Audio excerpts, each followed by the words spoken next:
Hey everybody, it's Bill Huston with the Bill Huston Podcast. This is the Merrimack Valley tube trailer theory video.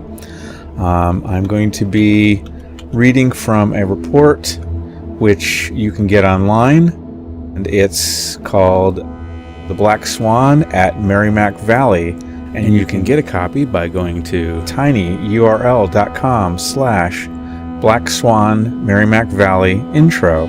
That's tinyurl.com/BlackSwan Merrimack Valley intro.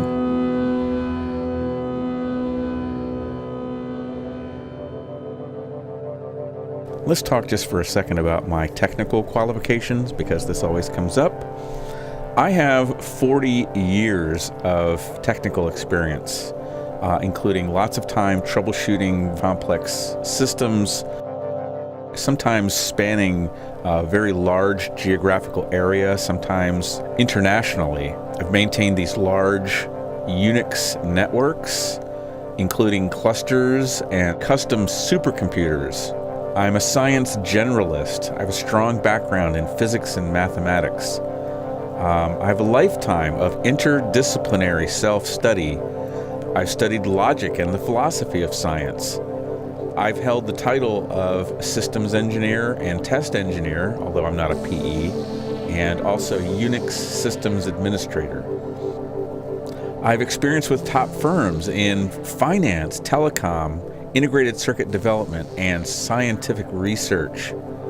I specialize in middleware, glue code, multidimensional data visualization, custom web crawlers, server-side automations, and analyzing large data sets. I have several technical hobbies, such as photography. I've been a public access television producer since 1994. I have done audio engineering for decades.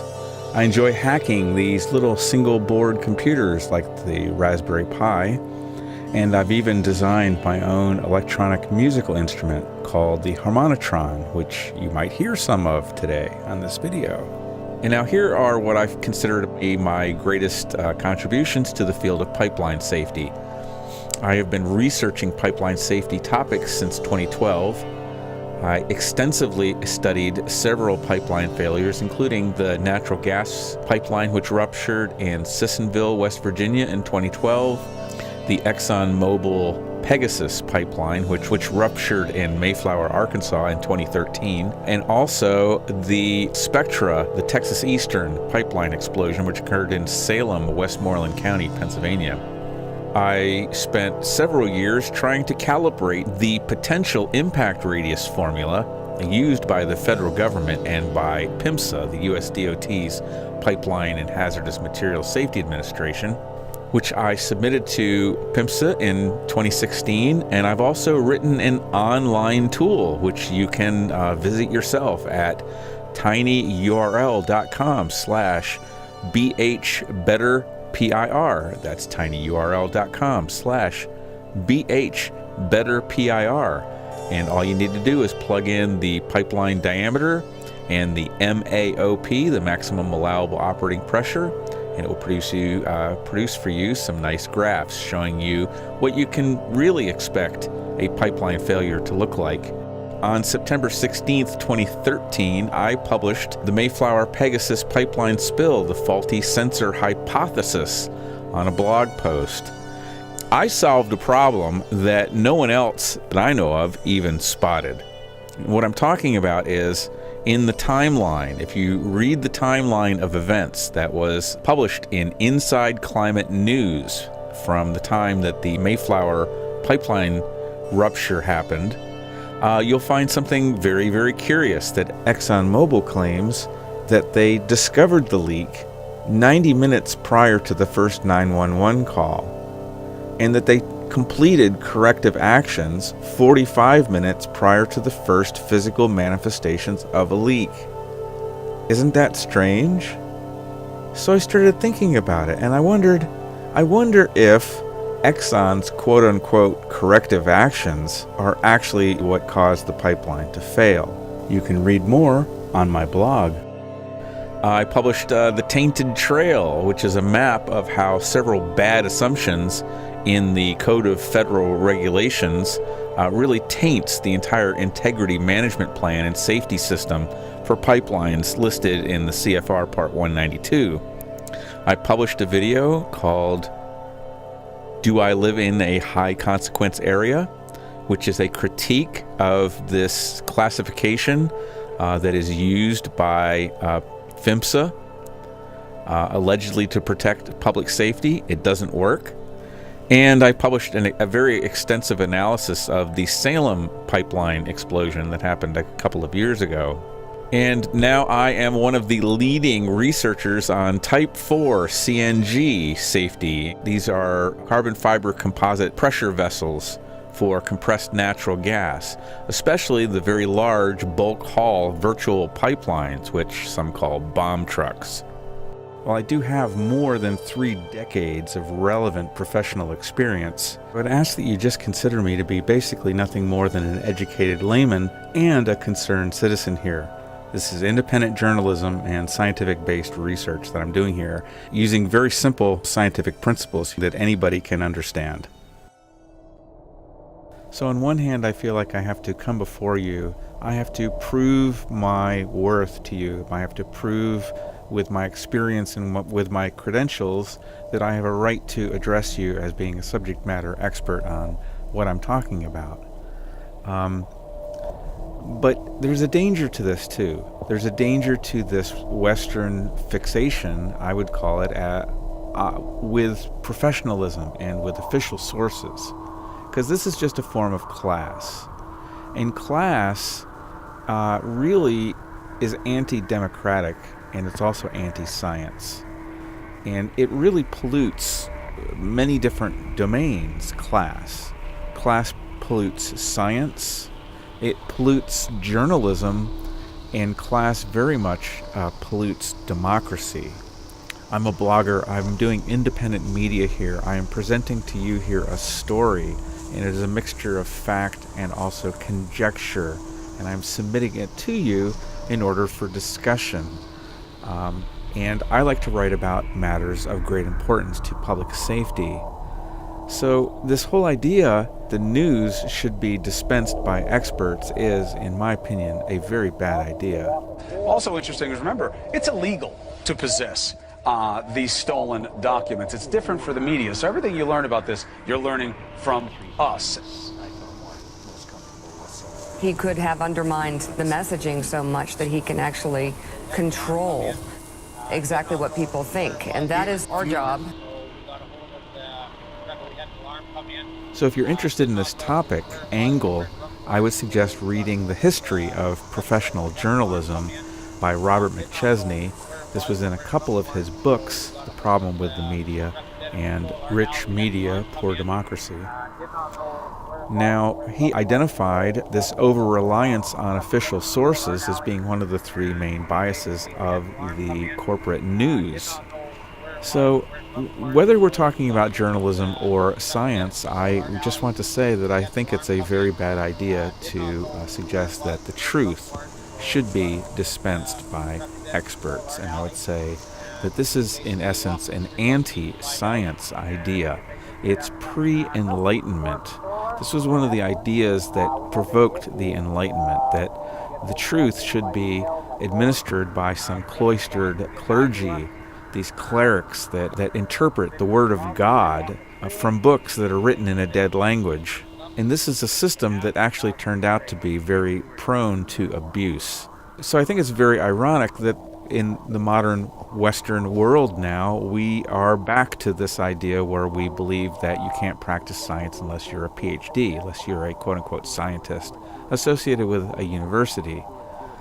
And I want to say that I believe that this is fundamentally an anti-science position, in that it maintains a power structure. It maintains the power structure of the academy and amongst PhDs.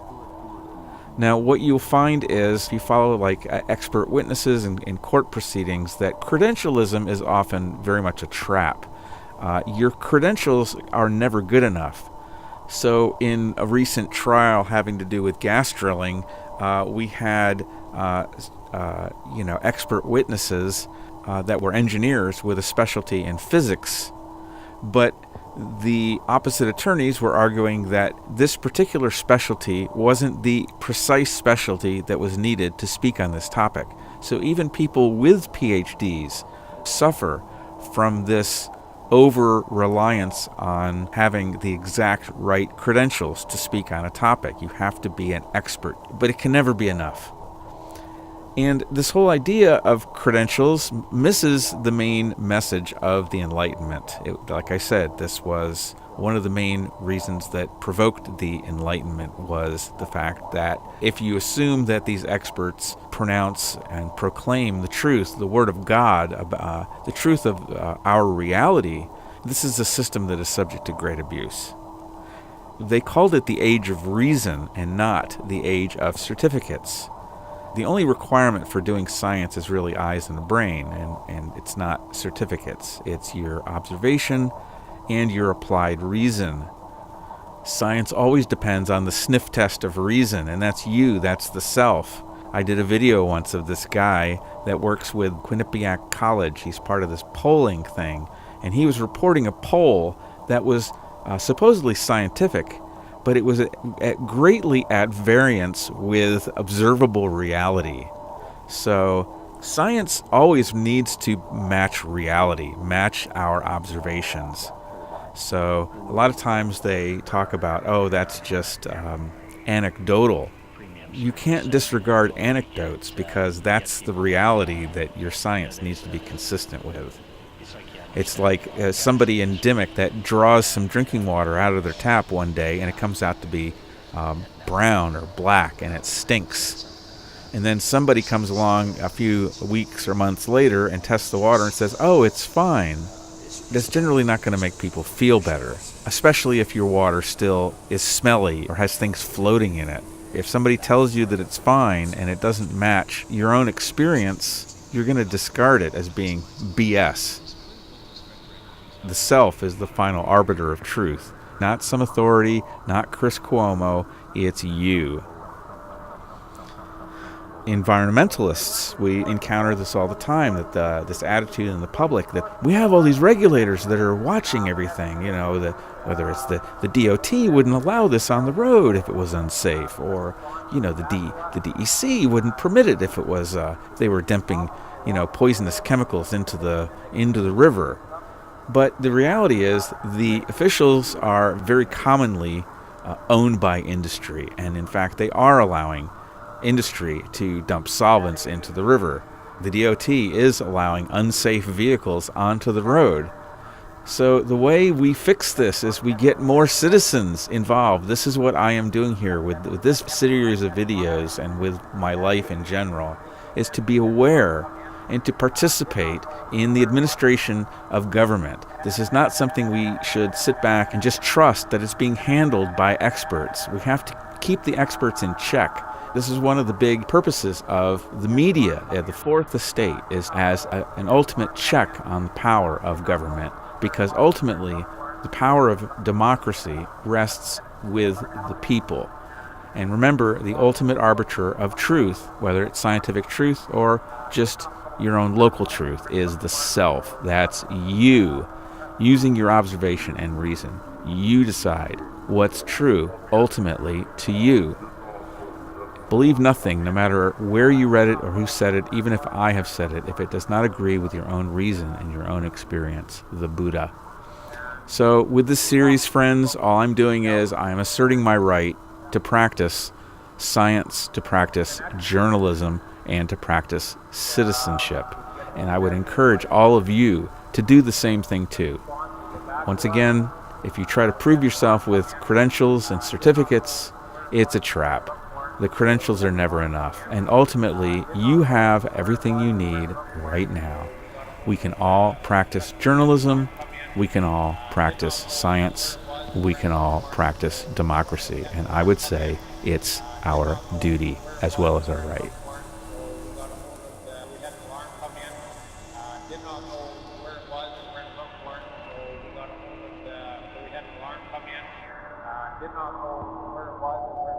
a hold of the representative patrol our alley, and he basically had the alarm come in. Did not know where it was or where to look for it, so we got a hold of the representative patrol. He had the alarm come in.